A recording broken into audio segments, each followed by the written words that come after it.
This is the Cato Daily Podcast for Wednesday, September 30th, 2020. I'm Caleb Brown. A presidential election, a looming Supreme Court confirmation, a global pandemic. Why worry about something like nuclear weapons across the globe? In the latest edition of Cato Unbound, Eric Gomez leads with an essay detailing what we need to know now about nuclear weapons policy in the U.S. and around the world. Cato Unbound is a monthly product of the Cato Institute in which many scholars get together and debate one particular question for a month. And this month you took the lead on Cato's behalf, and the question is about nuclear weapons, like in the middle of a pandemic, a presidential election, a nomination to the U.S. Supreme Court, et cetera, et cetera. You almost forget that nuclear weapons are actually the thing that, for the better part of the 20th century and into the 21st century, really ought to have more of our attention than it does. So what was your take with respect to your essay about what we should know today about nuclear weapons? So the prompt for that essay was, what is the most important thing that American citizens should know about this? And so with a prompt like that, and I have some pretty deep specialized knowledge in this, so it was kind of hard to figure out how to package it. But the way I ended up going is that there's this interesting moment in nuclear policy where you have some very big transformative things happening both within the United States and around the world regarding nuclear weapons. And you also have the US making a lot of decisions about what is our nuclear arsenal going to look like for the next 50 plus years. And all of this is happening kind of at the same time. And what I would hope is that given the sort of enormity of the changes and the longevity of US policy decisions that are going to be made in the next few years, that this is a really good time to talk about first order questions instead of second order. And I think a lot of the debate in the United States is over the second order questions. How many missiles do we need? How many warheads do we need? And it's very sort of like tinkering. But the first order questions are like, and what I try to answer or get at in my paper is, what is the role of weapons in U.S. nuclear weapons in U.S. foreign policy, and are we asking them to do too much? Which I think is something a bit more fundamental, and depending on how you answer that question, has really big consequences for how you structure what you want to build and buy over the next several decades. And unfortunately, I don't think those types of questioning is really happening right now. So that's why I tried to draw attention to it. Yeah, it seems like an obvious thing to say that you know what the purpose of nuclear weapons are.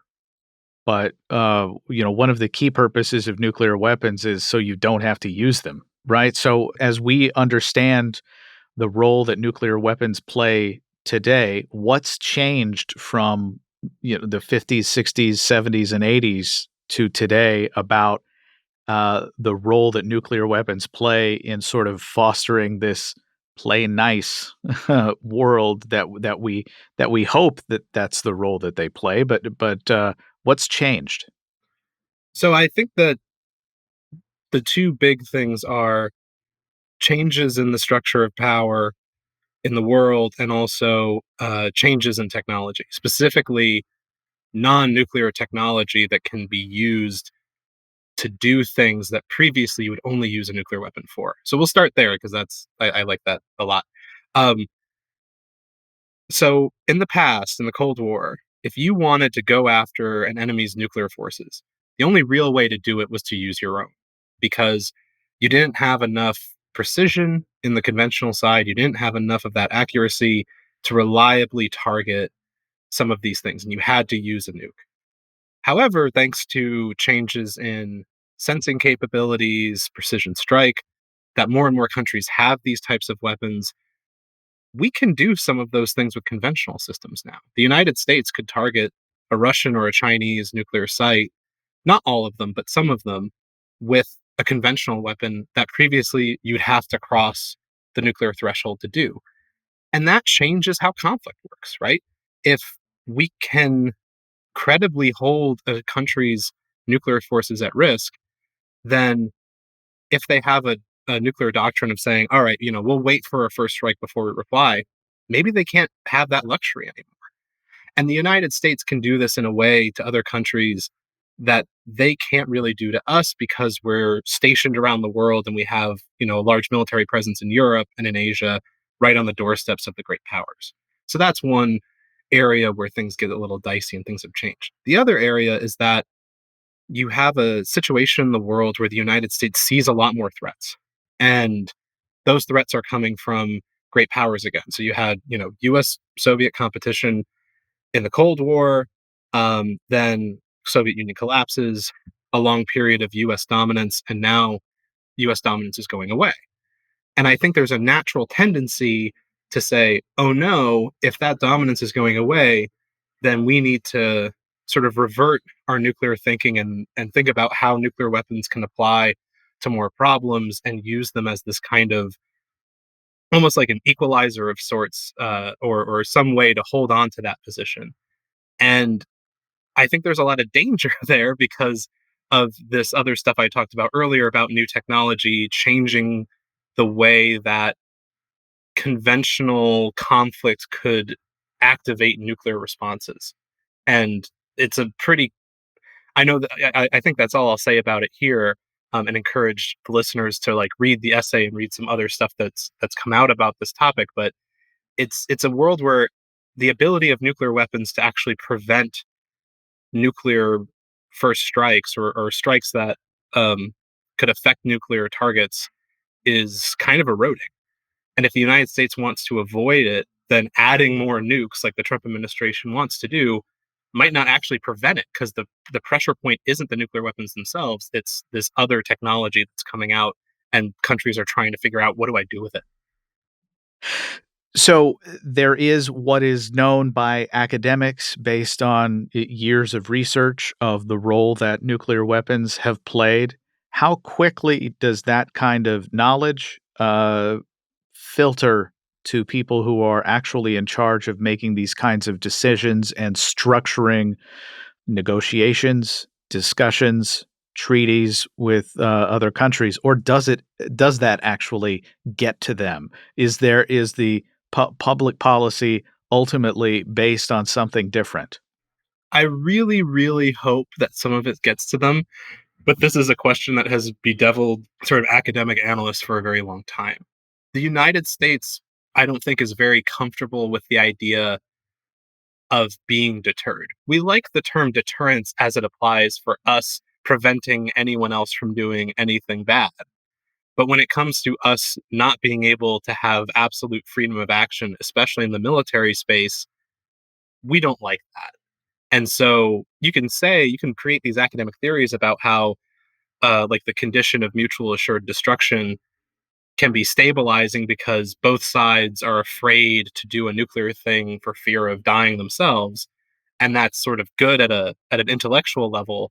But if you tell that to a president, they're probably going to be like, well, I don't want to be in this situation, right? And I want to try and do whatever I can to get the advantage I want.